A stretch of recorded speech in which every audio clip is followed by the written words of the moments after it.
Success ഫയലിന്റെ പുതിയൊരു ക്ലാസ്സിലേക്ക് ഏവർക്കും സ്വാഗതം.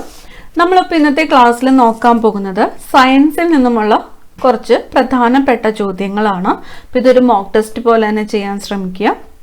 അപ്പോൾ നമുക്ക് ക്ലാസ്സിലേക്ക് കടക്കാം. ആദ്യത്തെ ചോദ്യം, ജലം വിഘടിക്കുമ്പോൾ സ്വീകരിക്കുന്ന ഊർജം. ജലം വിഘടിക്കുമ്പോൾ സ്വീകരിക്കുന്നത് വൈദ്യുതിയാണ്, വൈദ്യുതോർജം. അടുത്ത ചോദ്യം, സിൽവർ ലവണങ്ങൾ സൂര്യപ്രകാശത്തിന്റെ സാന്നിധ്യത്തിൽ വിഘടിക്കുന്നത്. സിൽവർ ലവണങ്ങൾ സൂര്യപ്രകാശത്തിന്റെ സാന്നിധ്യത്തിൽ വിഘടിക്കുന്നത്. ഓപ്ഷൻസ് തന്നിട്ടുണ്ട്: വൈദ്യുത രാസപ്രവർത്തനം, പ്രകാശ രാസപ്രവർത്തനം, താപരാസപ്രവർത്തനം. ഇവ ഒന്നുമല്ല. സിൽവർ ലവണങ്ങൾ സൂര്യപ്രകാശത്തിന്റെ സാന്നിധ്യത്തിൽ വിഘടിക്കുന്നത് പ്രകാശ രാസപ്രവർത്തനം. സാവധാനം നടക്കുന്ന രാസമാറ്റത്തിന് ഒരു ഉദാഹരണമാണ്. സാവധാനം നടക്കുന്ന രാസമാറ്റത്തിന് ഒരു ഉദാഹരണം. ഓപ്ഷൻസ് തന്നിരിക്കുന്നത്: മാങ്ങ വീഴുന്നത്, പടക്കം പൊട്ടുന്നത്, ഇരുമ്പ് തുരുമ്പിക്കുന്നത്. അപ്പൊ സാവധാനം നടക്കുന്ന രാസമാറ്റത്തിന് ഉദാഹരണം ഏതാണ്? ഇരുമ്പ് തുരുമ്പിക്കുന്നതാണ്. അടുത്ത ചോദ്യം, താപം പുറത്തുവിടുന്ന രാസപ്രവർത്തനങ്ങളാണ്. താപം പുറത്തുവിടുന്ന രാസപ്രവർത്തനങ്ങൾ താപമോചക പ്രവർത്തനങ്ങളാണ്. താപമോചക പ്രവർത്തനങ്ങളാണ് താപം പുറത്തുവിടുന്ന രാസപ്രവർത്തനങ്ങൾ. അടുത്ത ചോദ്യം, താപം നൽകിക്കൊണ്ടിരിക്കുമ്പോൾ മാത്രം നടക്കുന്നവയാണ്. ഓപ്ഷൻസ് തന്നിരിക്കുന്നു: താപശോഷക പ്രവർത്തനങ്ങൾ, താപമോചക പ്രവർത്തനങ്ങൾ, വൈദ്യുത രാസപ്രവർത്തനങ്ങൾ. ഇവ ഒന്നുമല്ല. താപം നൽകിക്കൊണ്ടിരിക്കുമ്പോൾ മാത്രം നടക്കുന്നത് താപശോഷക പ്രവർത്തനങ്ങളാണ്. താപശോഷക പ്രവർത്തനങ്ങൾ. അടുത്ത ചോദ്യം, സ്പിരിറ്റിന്റെ ബാഷ്പീകരണത്തിൽ ഡാഷ്. വൈദ്യുതോർജം ആഗിരണം ചെയ്യുന്നു, താപം ആഗിരണം ചെയ്യുന്നു, താപം ആഗിരണം ചെയ്യുന്നില്ല. ഇവയൊന്നുമില്ല. സ്പിരിറ്റിന്റെ ബാഷ്പീകരണത്തിൽ താപം ആഗിരണം ചെയ്യുന്നു. ഓപ്ഷൻ ബി ആണ് ഉത്തരം. താപം ആഗിരണം ചെയ്യുന്നു. കൃത്രിമ മാറ്റത്തിന് ഉദാഹരണം. കൃത്രിമ മാറ്റത്തിന് ഉദാഹരണം. ഓപ്ഷൻസ് തന്നിരിക്കുന്നത്: പാറ പൊടിയുന്നു, മഴ പെയ്യുന്നു, വിറക് കീറുന്നു. ഇവ ഒന്നുമല്ല. കൃത്രിമ മാറ്റത്തിന് ഉദാഹരണം ഇതിലേതാണ്? ഓപ്ഷൻ സി ആണ്, വിറക് കീറുന്നത്. അടുത്ത ചോദ്യം, ചുണ്ണാമ്പ് വെള്ളത്തെ പാൽ നിറമാക്കുന്നത്. ചുണ്ണാമ്പ് വെള്ളത്തെ പാൽ നിറമാക്കുന്നത് എന്താണ്? കാർബൺ ഡൈ ഓക്സൈഡ് ആണ്. Carbon dioxide. പദാർത്ഥങ്ങൾക്ക് സ്ഥിരമായ മാറ്റം സംഭവിക്കുകയും അവയിൽ നിന്ന് പുതിയ പദാർത്ഥങ്ങൾ ഉണ്ടാവുകയും ചെയ്യുന്ന പ്രവർത്തനങ്ങളെ ഡാഷ് എന്ന് പറയുന്നു. പദാർത്ഥങ്ങൾക്ക് സ്ഥിരമായിട്ട് മാറ്റം സംഭവിക്കുകയും അവയിൽ നിന്ന് പുതിയ പദാർത്ഥങ്ങൾ ഉണ്ടാക്കുകയും ചെയ്യുന്ന പ്രവർത്തനങ്ങളെ ഡാഷ് എന്ന് പറയുന്നു. രാസമാറ്റം എന്നാണ്. ഓപ്ഷൻ ബി ആണ് ഉത്തരം. രാസമാറ്റം. അടുത്ത ചോദ്യം, ചില രാസപ്രവർത്തനങ്ങൾ നടക്കുമ്പോൾ വൈദ്യുതോർജം ആഗിരണം ചെയ്യപ്പെടുകയോ മോചിപ്പിക്കപ്പെടുകയോ ചെയ്യുന്ന രാസപ്രവർത്തനങ്ങളെ ഡാഷ് എന്ന് പറയുന്നു.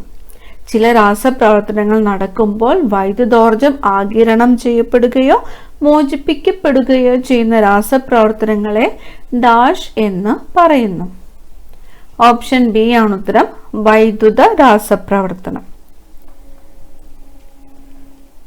അടുത്ത ചോദ്യം, താഴെ പറയുന്നവയിൽ രാസമാറ്റം അല്ലാത്തത്. അപ്പൊ രാസമാറ്റം അല്ലാത്തത് ഏതെന്നാണ് ചോദിച്ചിരിക്കുന്നത്. ഓപ്ഷൻസ് തന്നിരിക്കുന്നു: മെഴുകുരുക്കുന്നത്, ഇരുമ്പ് തുരുമ്പിക്കുന്നത്, മഗ്നീഷ്യം വായുവിൽ കത്തുന്നത്, ചുണ്ണാമ്പ് കല്ല് ചൂടാക്കുന്നത്.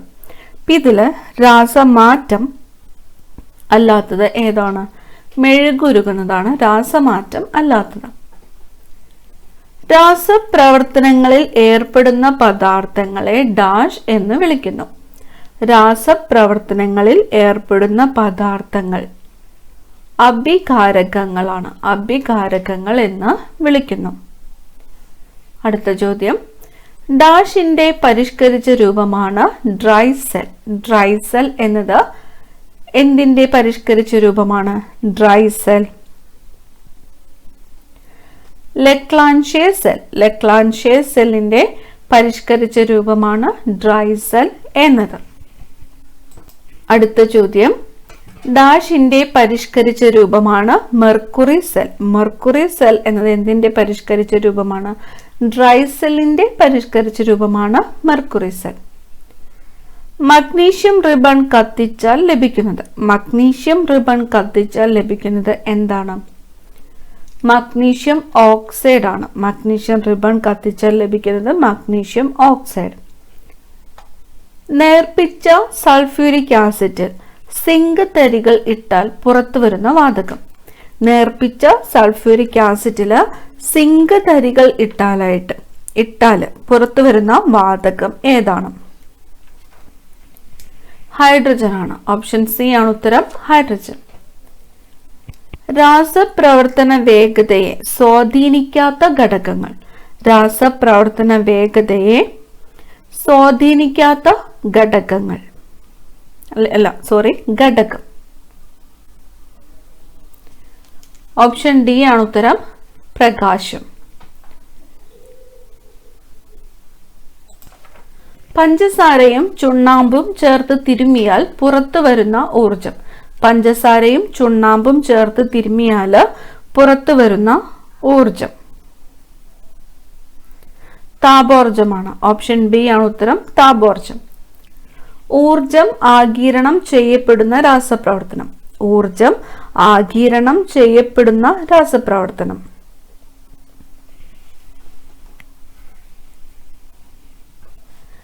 Endo energetic reaction. ഊർജം ആഗിരണം ചെയ്യപ്പെടുന്ന രാസപ്രവർത്തനമാണ് എൻഡോ എനർജിക് റിയാക്ഷൻ.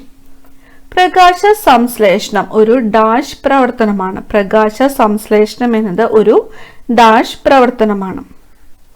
പ്രകാശ രാസപ്രവർത്തനമാണ് പ്രകാശ സംശ്ലേഷണം എന്നത്. മെഴുകുരുകുന്നത് ഡാഷ് മാറ്റമാണ്. മെഴുക് ഉരുകുന്നത് എന്ത് മാറ്റമാണ്? ഏത് തരത്തിലുള്ള മാറ്റമാണ്? ഭൗതിക മാറ്റമാണ് മെഴുക് ഉരുകുന്നത്. അടുത്ത ചോദ്യം, താപം ആഗിരണം ചെയ്യുകയോ പുറത്തു വിടുകയോ ചെയ്യുന്ന പ്രവർത്തനങ്ങളാണ് ഡാഷ്.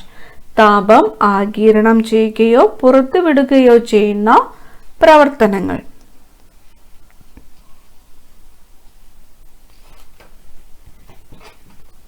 താപരാസ പ്രവർത്തനം. ഓപ്ഷൻ എ ആണ് ഉത്തരം, താപരാസ പ്രവർത്തനം. അടുത്ത ചോദ്യം, ജല വോൾട്ടാമീറ്ററിൽ നടക്കുന്ന പ്രവർത്തനം ഏത് രാസപ്രവർത്തനത്തിന് ഉദാഹരണമാണ്? ജല വോൾട്ടാമീറ്ററിൽ നടക്കുന്ന പ്രവർത്തനം ഏത് തരം രാസപ്രവർത്തനത്തിന് ഉദാഹരണമാണ്? വൈദ്യുത രാസപ്രവർത്തനത്തിന് ഉദാഹരണമാണ്. ഒരു താപശോഷക പ്രവർത്തനമാണ്. ഒരു താപശോഷക പ്രവർത്തനമാണ്. ഓപ്ഷൻസ് തന്നിരിക്കുന്നത്: സിമന്റ് വെള്ളവുമായി കലർത്തുന്നത്, മഗ്നീഷ്യം കത്തുന്നത്, സോഡിയം വെള്ളത്തിലിടുന്നത്, കക്ക ചൂടാക്കി നീറ്റുകക്ക ഉണ്ടാക്കുന്നത്. ഒരു താപശോഷക പ്രവർത്തനം എന്ന് പറയുന്നത് കക്ക ചൂടാക്കിയിട്ട് നീറ്റുകക്ക ഉണ്ടാക്കുന്നതാണ്. ഓപ്ഷൻ ഡി ആണ് ഉത്തരം. വെടിമരുന്ന് കത്തുമ്പോൾ പുറത്തു വരുന്ന ഊർജ രൂപം അല്ലാത്തത് ഏത്? വെടിമരുന്ന് കത്തുമ്പോൾ പുറത്തു വരുന്ന ഊർജ രൂപം അല്ലാത്തത് ഏതാണ്? വൈദ്യുതോർജമാണ്. ശബ്ദോർജം ഉണ്ടാകുന്നു, പ്രകാശോർജം ഉണ്ടാകുന്നു, താപോർജവും ഉണ്ടാകുന്നു. Calcium carbonate. കാൽഷ്യം ഓക്സൈഡ് ആകുന്ന രാസപ്രവർത്തനത്തിൽ ആഗിരണം ചെയ്യപ്പെടുന്ന ഊർജം. കാൽഷ്യം കാർബണേറ്റ് കാൽഷ്യം ഓക്സൈഡ് ആകുന്ന രാസപ്രവർത്തനത്തിൽ ആഗിരണം ചെയ്യപ്പെടുന്ന ഊർജം എന്താണ്?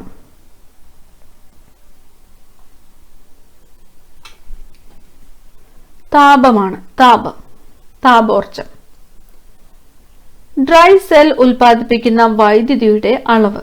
ഡ്രൈ സെൽ ഉൽപ്പാദിപ്പിക്കുന്ന വൈദ്യുതിയുടെ അളവ് 1.5 വോൾട്ട് ആണ്. 1.5 വോൾട്ട്. നേർത്ത HClയുമായി വേഗത്തിൽ പ്രവർത്തിക്കുന്ന ലോഹം. നേർത്ത ഹൈഡ്രോക്ലോറിക് ആസിഡുമായിട്ട് വേഗത്തിൽ പ്രവർത്തിക്കുന്ന ലോഹം ഏതാണ്?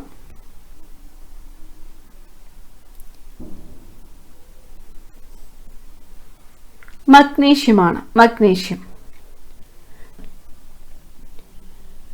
വായുവിൽ തുറന്നു വെച്ച സിൽവർ ക്ലോറൈഡിന്റെ വെളുത്ത നിറം മങ്ങുവാനുള്ള കാരണം.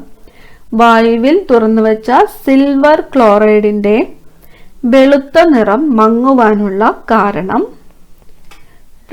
പ്രകാശോർജം ആഗിരണം ചെയ്ത് സിൽവർ ഓക്സൈഡ് ആകുന്നത് കൊണ്ടാണ്. പ്രകാശോർജം ആഗിരണം ചെയ്ത് സിൽവർ ഓക്സൈഡ് ആകുന്നത് കൊണ്ടാണ് വായുവിൽ തുറന്നു വെച്ച സിൽവർ ക്ലോറൈഡിന്റെ വെളുത്ത നിറം മങ്ങുവാനുള്ള കാരണം.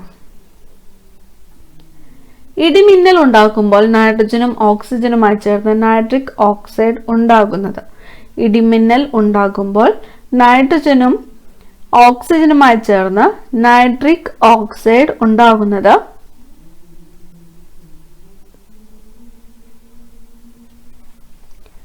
താപശോഷക പ്രവർത്തനമാണ്. താപശോഷക പ്രവർത്തനം.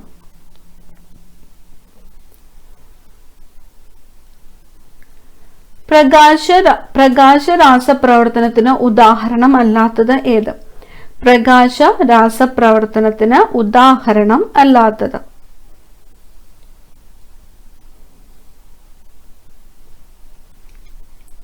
ഇരുമ്പ് തുരുമ്പിക്കുന്നതാണ്. ഇരുമ്പ് തുരുമ്പിക്കുന്നത്.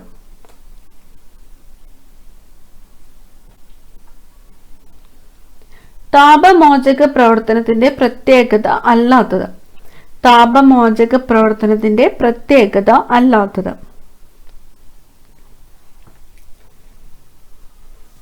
ഓപ്ഷൻ സി ആണ് ഉത്തരം. താപം ആഗിരണം ചെയ്യുന്നത് കൊണ്ട് മാത്രം രാസപ്രവർത്തനം നടക്കുന്നു എന്നതാണ്.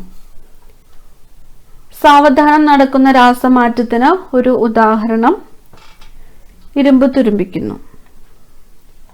ഊർജം പുറന്തള്ളുന്ന രാസപ്രവർത്തനങ്ങളെ ഡാഷ് എന്ന് പറയുന്നു. ഊർജം പുറന്തള്ളുന്ന രാസപ്രവർത്തനങ്ങൾ അറിയപ്പെടുന്നത് ഊർജമോചക പ്രവർത്തനങ്ങൾ. ഊർജമോചക പ്രവർത്തനങ്ങൾ. ഭൗതിക മാറ്റത്തിന് ഉദാഹരണമാണ് ഓപ്ഷൻസ് തന്നിരിക്കുന്നത്. നെയ്യുരുകുന്നത്, മെഴുകുതിരി കത്തുന്നത്, ഇരുമ്പ് തുരുമ്പിക്കുന്നത്, പാചകവാതകം കത്തുന്നത്. ഭൗതിക മാറ്റത്തിന് ഉദാഹരണം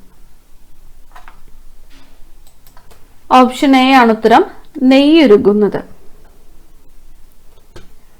ലെഡ് സ്റ്റോറേജ് സെല്ലിൽ ഇലക്ട്രോലൈറ്റായി ഉപയോഗിക്കുന്നത്. ലെഡ് സ്റ്റോറേജ് സെല്ലിൽ ഇലക്ട്രോലൈറ്റായിട്ട് ഉപയോഗിക്കുന്നത് ഓപ്ഷൻ ബി ആണ്. Sulphuric acid. Sulphuric acid. ബാറ്ററികൾ വൈദ്യുതി ഉൽപ്പാദിപ്പിക്കുന്നത് എങ്ങനെ? ബാറ്ററികൾ വൈദ്യുതി ഉൽപ്പാദിപ്പിക്കുന്നത് എങ്ങനെ? ഓപ്ഷൻ ബി ആണ്. സിങ്കും സൾഫ്യൂരിക് ആസിഡും തമ്മിലുള്ള രാസപ്രവർത്തനം മൂലമാണ്. സിങ്കും സൾഫ്യൂരിക് ആസിഡും തമ്മിലുള്ള രാസപ്രവർത്തനം മൂലം. അമോണിയം ക്ലോറൈഡ് ജലത്തിൽ ലയിക്കുന്ന രാസപ്രവർത്തനം. അമോണിയം ക്ലോറൈഡ് ജലത്തിൽ ലയിക്കുന്ന രാസപ്രവർത്തനം താപശോഷക പ്രവർത്തനമാണ്. ഓപ്ഷൻ സി ആണ് ഉത്തരം. താപശോഷക പ്രവർത്തനം. ഈ ഒരു ചോദ്യത്തോടു കൂടി ഈ ഒരു ക്ലാസ് ഇവിടെ അവസാനിക്കുകയാണ്. കൂടുതൽ പ്രധാനപ്പെട്ട ചോദ്യങ്ങളുമായിട്ട് നമുക്ക് അടുത്ത ക്ലാസ്സിൽ കാണാം. Thank you.